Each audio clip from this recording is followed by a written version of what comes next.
In every neighborhood, there's somebody who carries the torch. For Greenburgh, for Westchester basketball, for the kids trying to find their way through the game, Fred Bowers, better known as Fred the Pound, is becoming one of those names. But this story is bigger than wins, tournaments, and highlight clips. This is about what happens when the player has to become the leader. You lose your glow. When you have a glow in sports and you don't play that sport anymore, you lose that glow for a little bit. Transitioning is the hardest thing ever. Right. You know, and being able to get another glow from your transition is the hardest thing ever because everybody doesn't find that glow again. Damn. Westchester needs rejuvenation. We need extra excitement. I think we need a light shedded on us more. And I think that's all Westchester needed was a spark plug. And I think that's what the Pound is providing right now. Yes, sir. We got Federico today on the Walk and Talk, man. It's good, my guy. How you feeling, man? Is summer crazy for you yet? Is it just warming up? Nah, it's about to heat up now, man. You know what I'm saying? It's about a week or so. We outside. Bet. We defrosting a little bit. You know what I'm saying? Just had the Pound Invitational, the high school game. Now we about to start getting into Hoops in the Sun in Orchard Beach, Dykeman, and all of that. So now we gonna take it downtown. All right, so we got Fred Bowers, AKA Federico the Pound. Federico! Now, tell the viewers, what is the Pound Invitational? The Pound Invitational is a high school all-star game that features the best talent in the tri-state area primarily.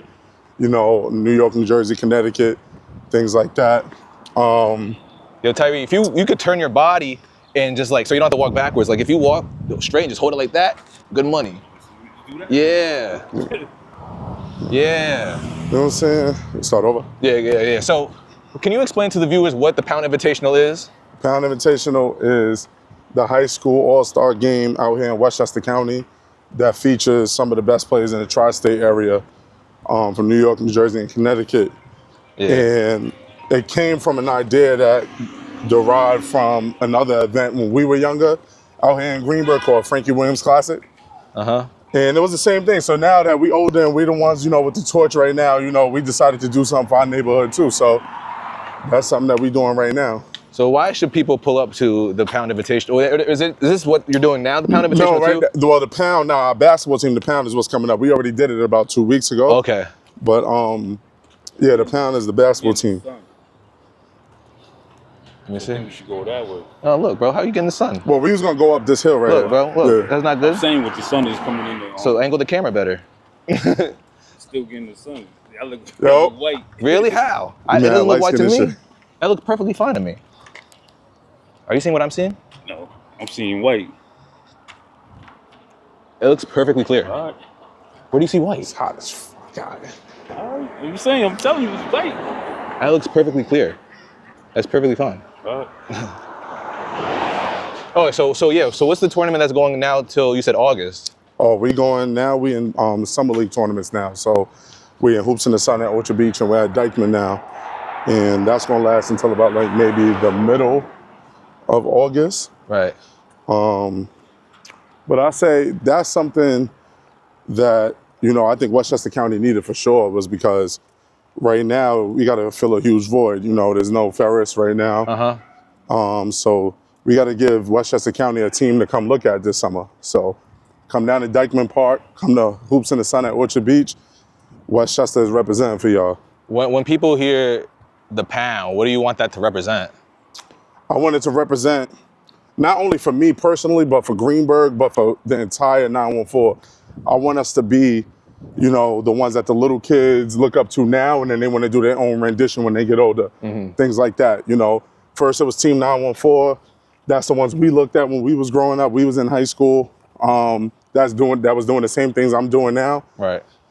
And then now it's us, and then there'll be, you know, new kids on the block after that. I won't be one of them old heads that's hating. You know, so hating is crazy.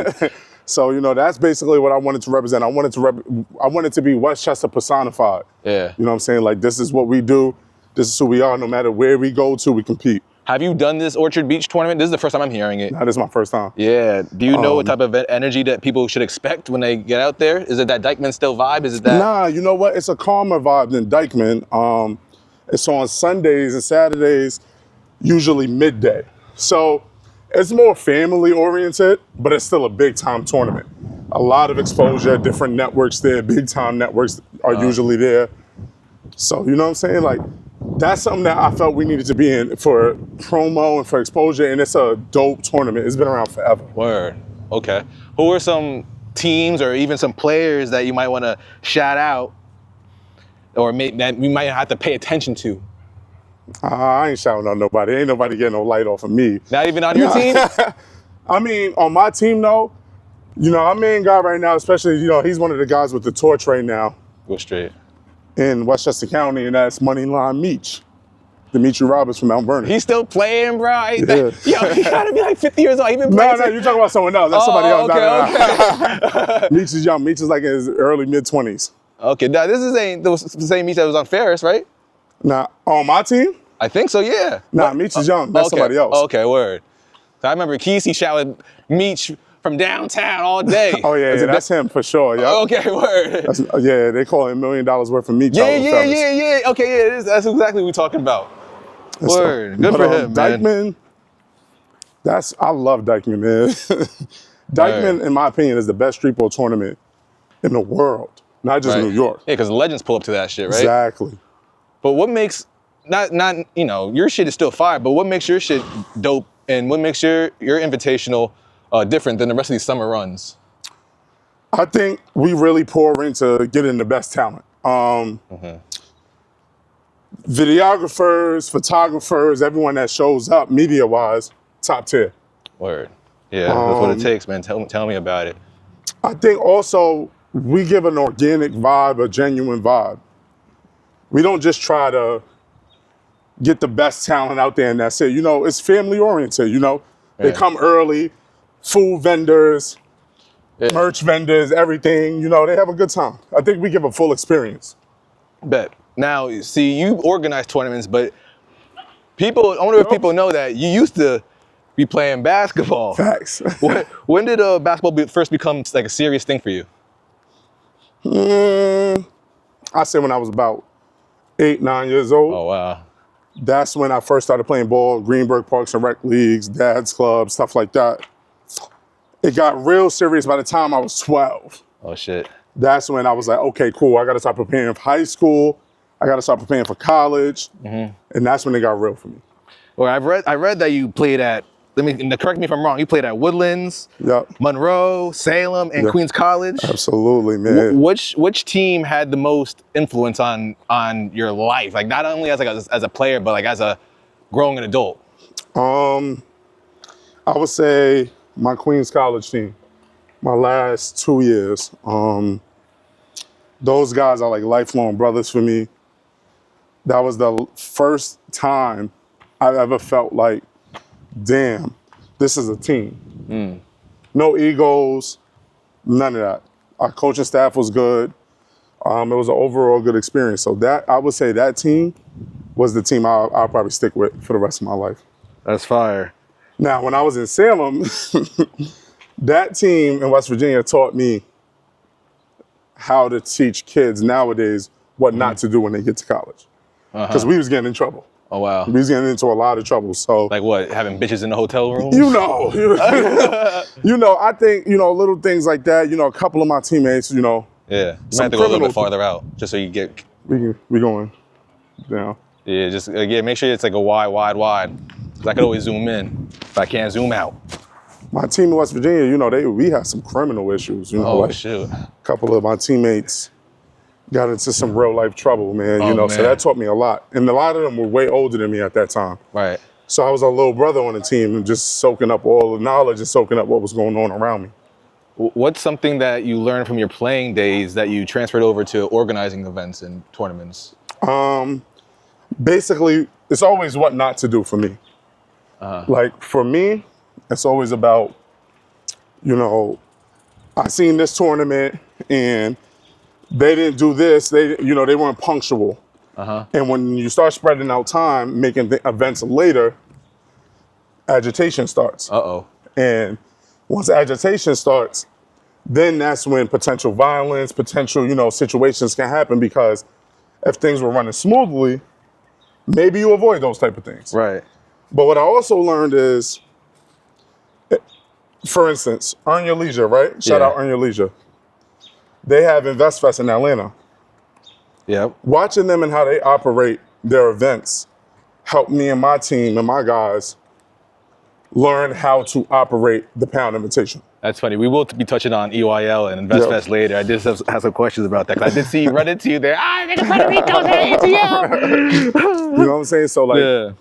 they taught us a lot, man. And I think what I learned growing up from tournaments was that you get the best talent, you run a solid event, and no violence happens. That's a perfect formula. Right. You know, where parents and kids can just go home and talk about how great an event was Right. and not have to go through anything, you know, crazy. Keep it nice and safe and just keep it basketball. Exactly.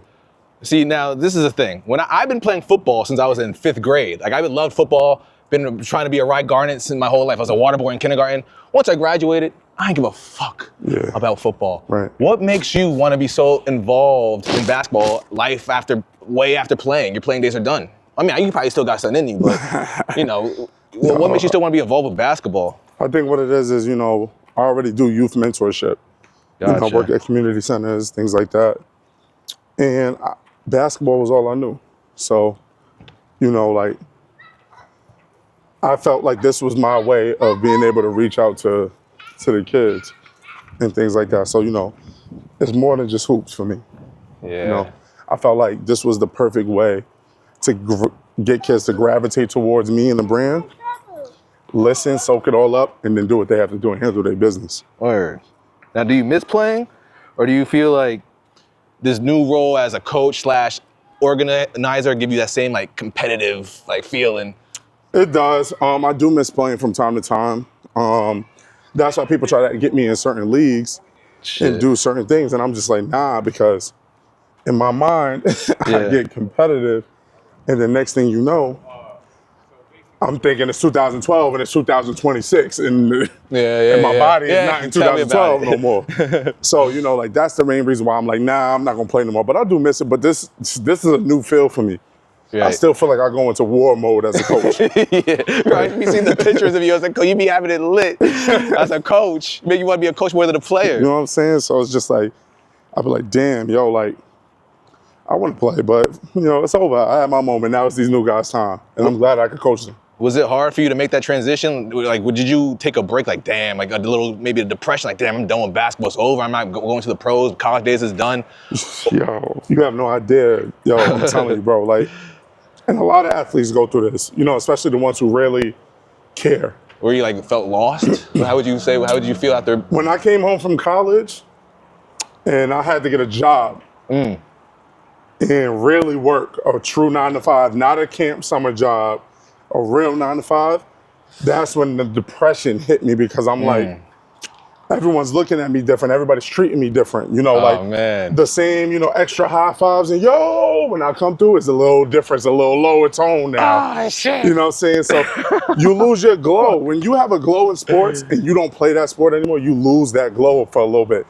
But I tell people all the time, you ain't Fred Bowers, you a wannabe. Yeah, wannabe. You know what I'm saying? So it's just like, I tell people all the time, transitioning is the hardest thing ever. Right. You know, and being able to get another glow from your transition is the hardest thing ever, because everybody doesn't find that glow again. Damn. What did you have to change as a person from like a player to like the role you're at now? What was that transformation like? I had to let go of my ego a little bit. You know, like, when you playing, you have it. You know, I feel like ego helps you when you're a player in any sport. Yeah, because niggas be trying to punk you. Right. So I still have an ego, but it's not the same. I was delusional. Like, to the point where when I was in high school, if you was at Division I schools calling my phone, I didn't want to talk to you. Oh, wow. That's how delusional and cocky and conceited I got. And it bit me in the ass, because I ended up going Division II anyway. Yeah. But I think that's the difference. I think I had to let go of my ego a little bit. What advice would you give to a young and up-and-coming player that thinks that basketball is the only version of success? I would say you gotta, all right, so my mom always told me, she said, your character is most important. Who you are as a person will always outlive what you do on a field, on a basketball court, or whatever. Right. And those are where your connections come in. Now, if I was a pure asshole, but I was good in ball, when I'm done with ball, anybody want to deal with the asshole? Nah. So they're waiting for you to fucking be done, actually. Exactly.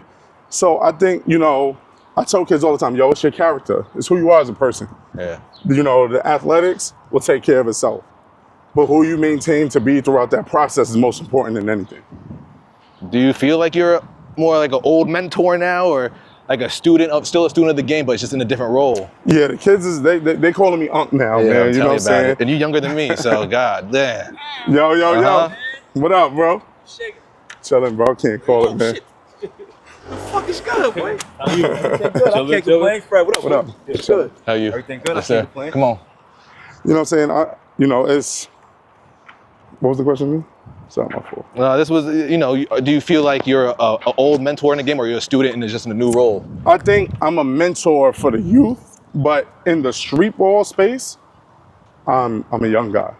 The street ball, okay. You got a lot of vets that's been around and been doing this for 10 plus years. I'm only on probably year 5 now. Yeah, but 10 years ain't really a vet either. You know what I'm saying? That Like shit's those 2015. Like we was already done with high school and shit. So that gains perspective for me. Like when I step into Dykeman, a lot of those coaches were coaches back when I was in high school. Yeah. And I would hope to play on their teams and things like that. Now you almost like a peer with them. I'm competing with them now. So now it feels different. Yeah. I have to lose all idolization now of them. Right.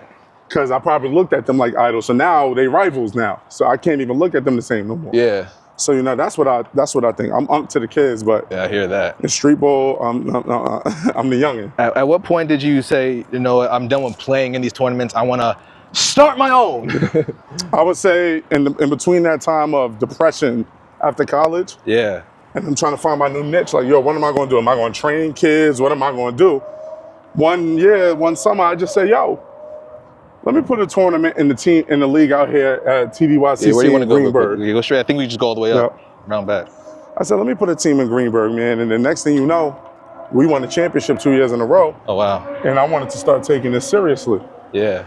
You know what I'm saying?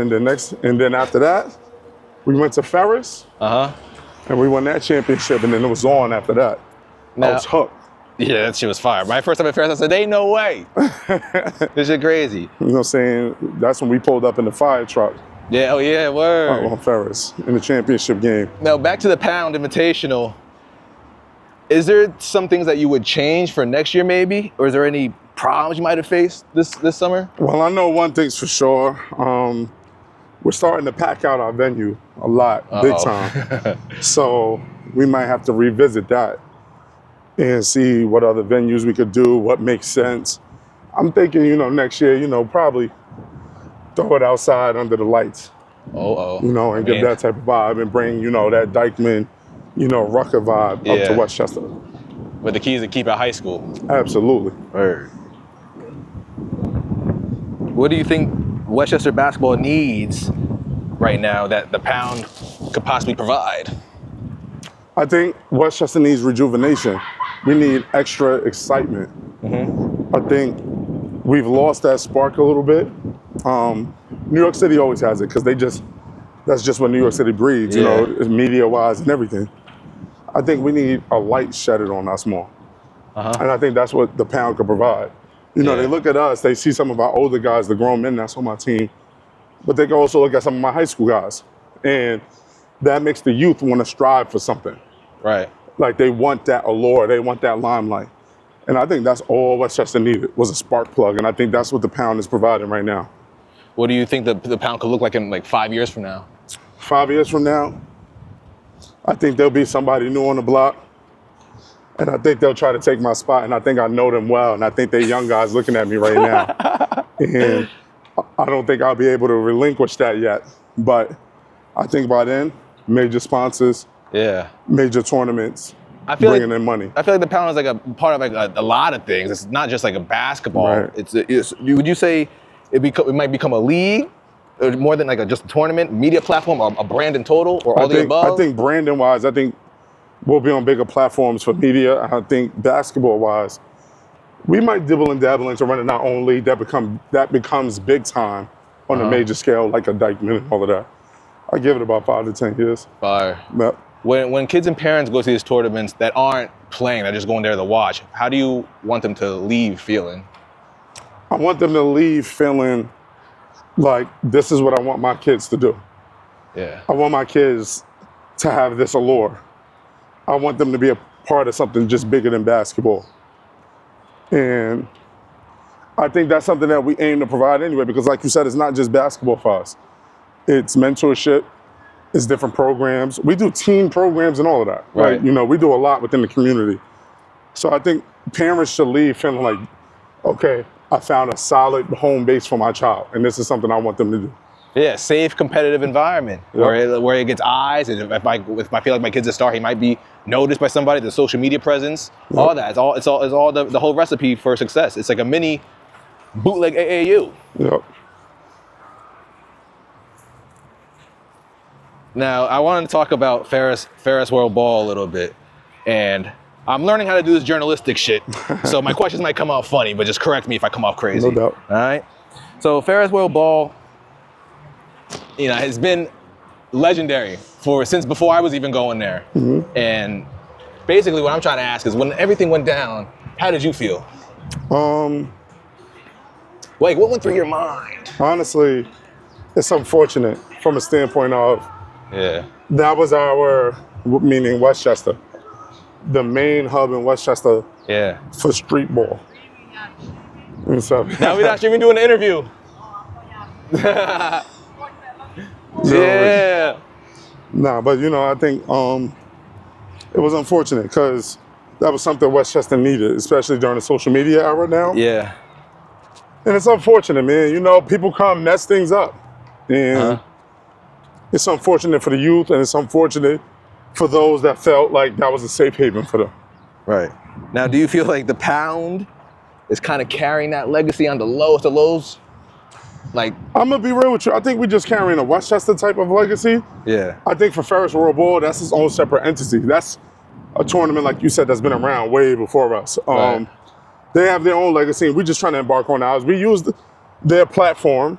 They allowed us to perform on their stage. Right. And we're forever grateful for that, because that's where everything kind of started at for us.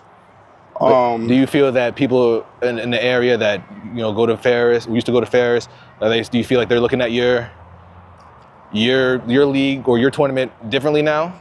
Or just have more of a spotlight on you now? I think it's two ways you can look at it. You know, there's always good and the bad, right? Yeah. They can look at it and say, all right, there's no Ferris here, there's no, you know, the Pound is filling the void. They're playing in the city, they're doing other things, we can enjoy that and what they're doing. Or you get the haters. Oh, really? You had some criticism about absolutely. your shit? You know, I get older guys that hate on me, guys that's my peers, my age. Yeah. You know, all of that, you know, who feel like they could probably do better, we could probably do more, or we don't show them enough appreciation and love. Yeah. And that comes with the territory. You know, like, I'm a braggadocious type of guy. Like, I'm not one of those coaches that's quiet all the time. I'm very loud, I'm very broad. Right. You know, I'm very brash. And Nah, go around the path. you know, because of that, hate comes my way with ease because of it. You know, Fred is too cocky, Fred is this, Fred is that. Who does the Pound think they are? You know, we get those. That's crazy. And it's basketball, Jesus. You know, it's unfortunate, but you know, we take it with stride, man. We understand what comes with this. So do you feel like there's a little pressure on you then, knowing all that? I think there was always pressure. You know, I'm from Greenburgh, New York, so this is a small town. And anytime we can get anybody from this neighborhood that's doing something like what I'm doing, the whole neighborhood, everything is riding on me. You know what I'm saying? Pause. That was crazy. But everything is on me. So, you know, it's like, I gotta take the torch, I gotta run with it, but I gotta do something with it.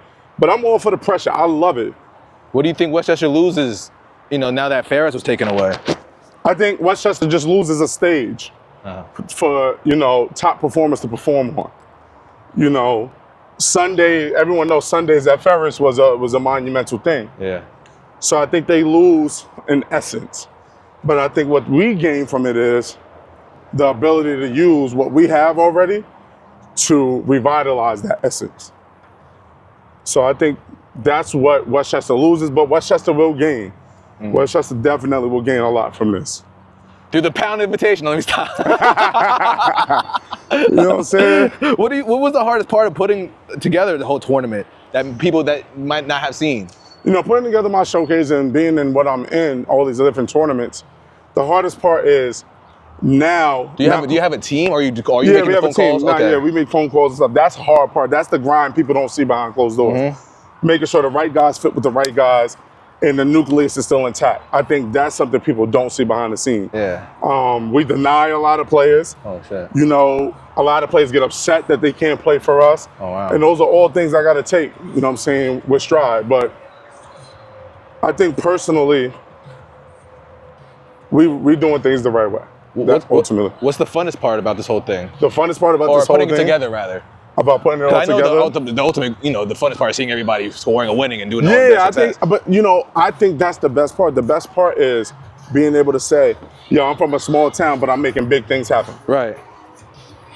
What's more stressful, trying to find players, sponsors, dealing with the town, scheduling games, or just trying to keep everybody happy and satisfied? Keeping everybody happy and satisfied, because nobody's truly happy and satisfied all the time. Yeah. You know, I think that's that's one of the toughest things to deal with, is that you can't satisfy everybody.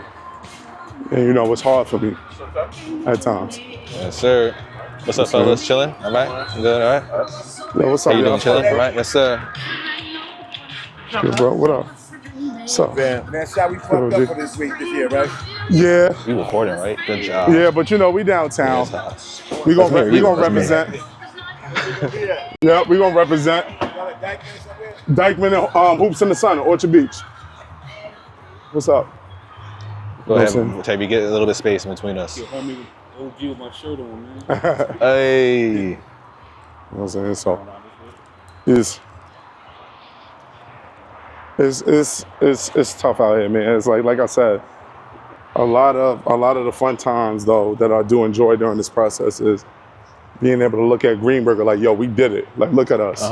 Look at us coming into the equation, especially in Westchester County, because you know, if you ain't Mount Vernon, New Road, Yonkers, everybody else is obsolete. It's like, yeah, whatever. You from where? Or you from Greenburgh? You from Rye? Yeah, whatever. Yeah, right. So when you I'm come gonna start a basketball tournament. When I get this park fixed in the gag, watch, I'm gonna do some shit. It's only gonna be Ardsley, Scarsdale, and Terrytown. yeah, you know what I'm saying? You know, sometimes you gotta play the geographic game like that.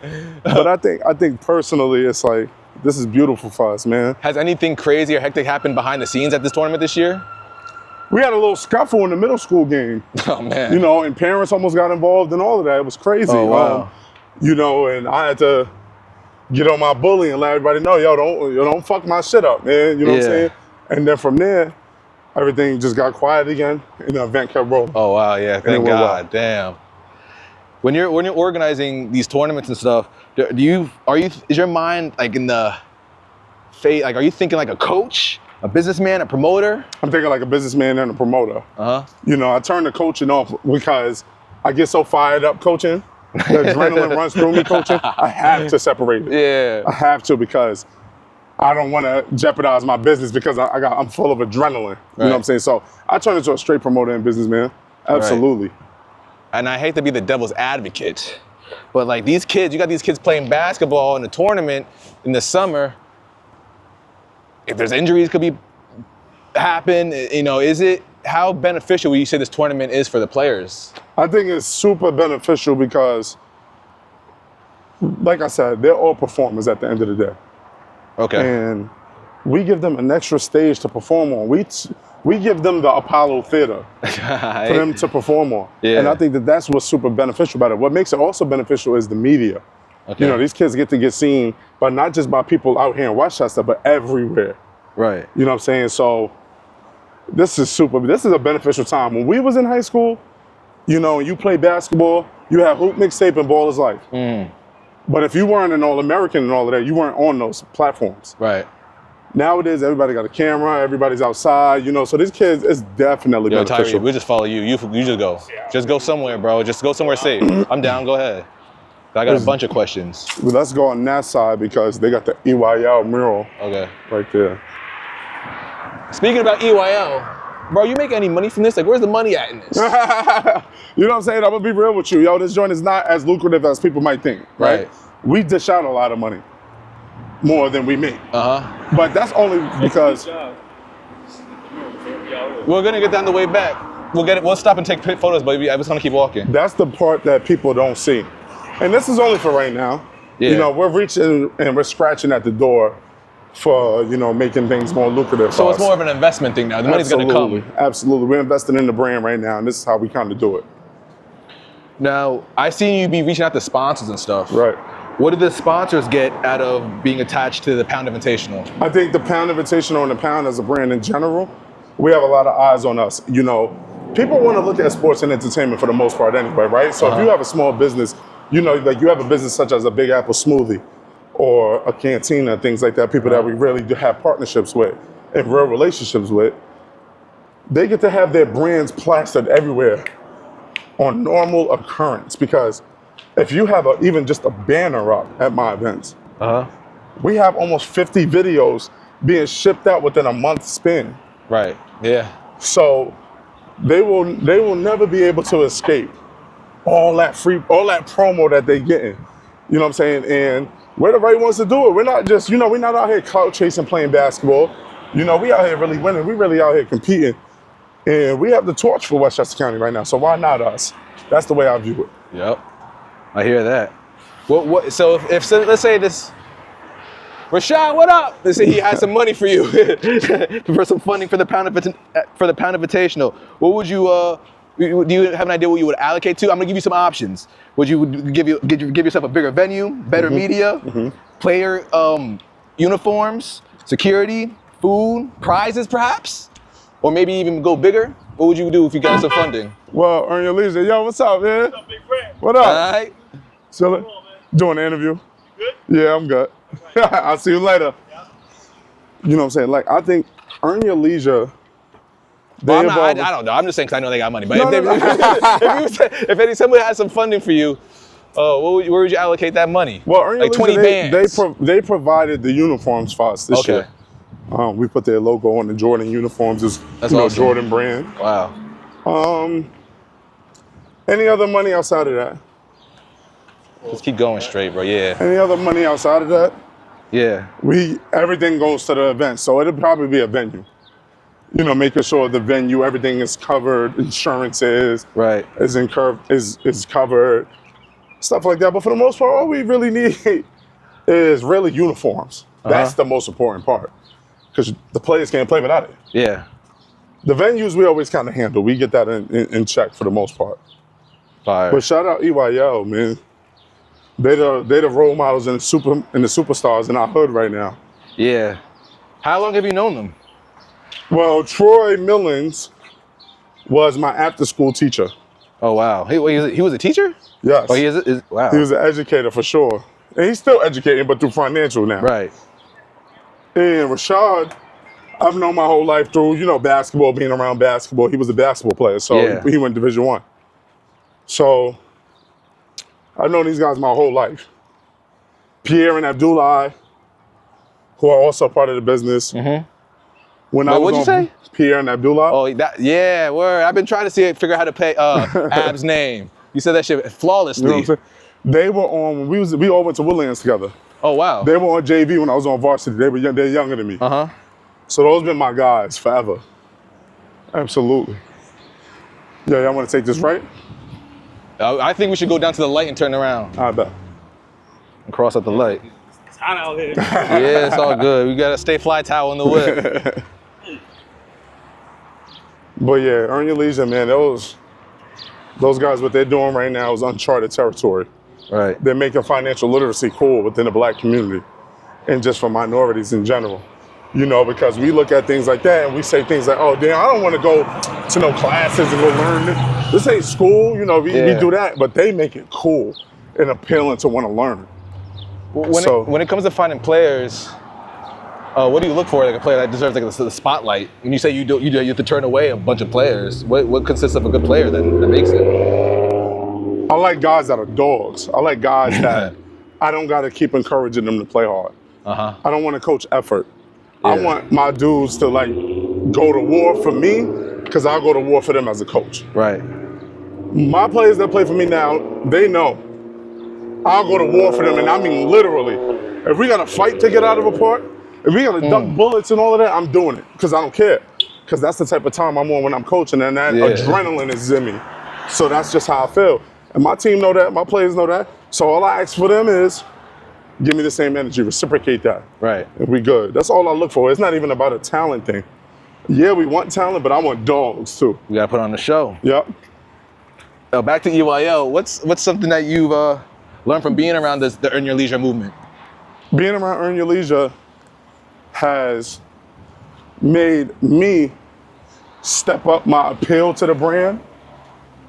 And I just want to level up to a point where it's like, especially in our neighborhood, where when people think of Greenburgh, they think about Earn Your Leisure and they think about the pound. That's what made me want to hustle harder, because I'm like, yo, listen, we get to the point where people start talking about us, I'm all for it. Like, you know, it's no disrespect, but even sometimes in Dykeman, we're called Team Earn Your Leisure. Right. But sometimes the people and the commentators, they call us the pound still.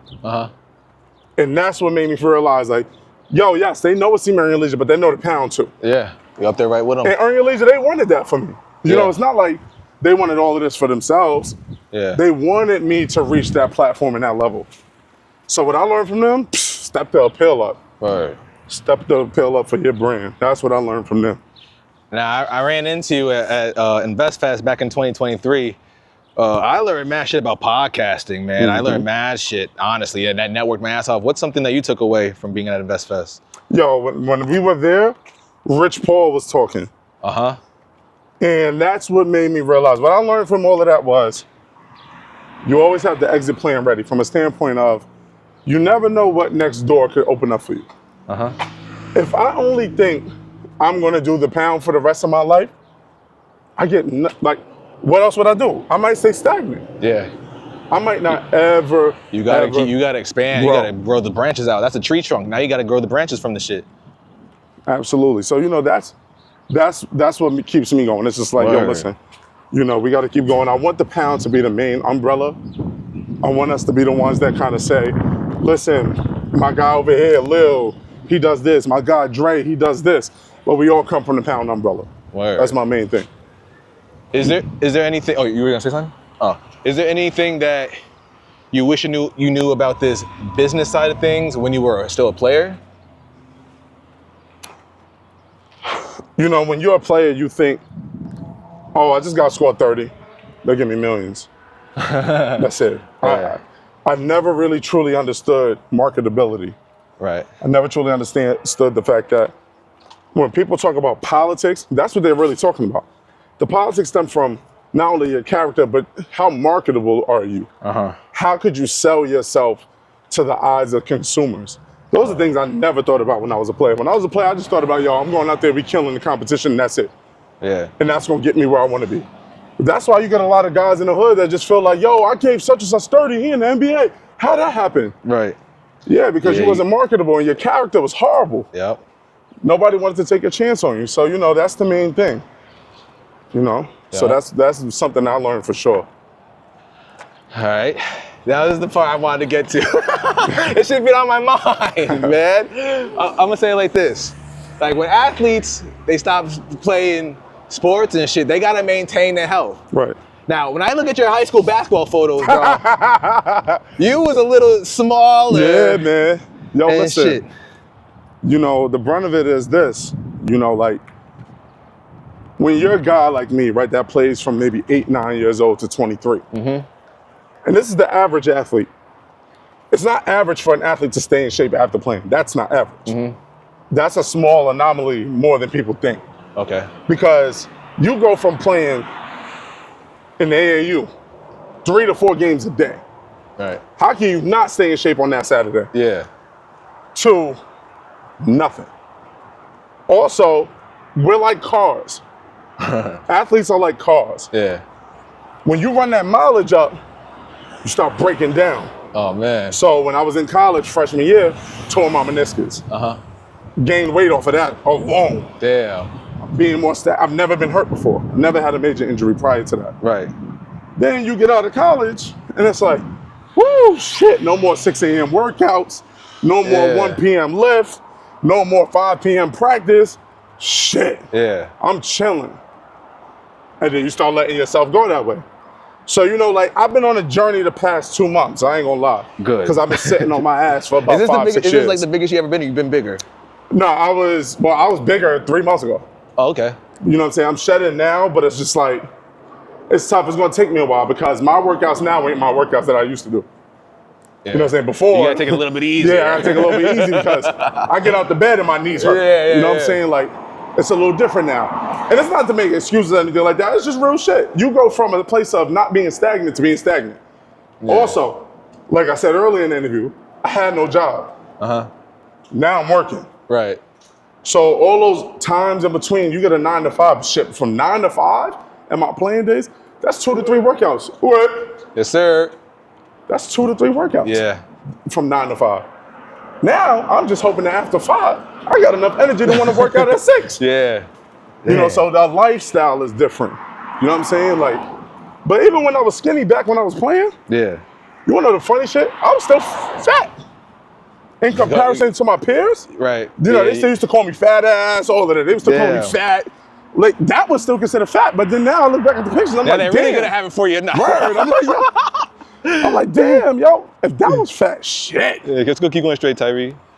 Yeah. So, you know, like, how would you handle all that shit? Because that's the part of the ego shit, like, damn.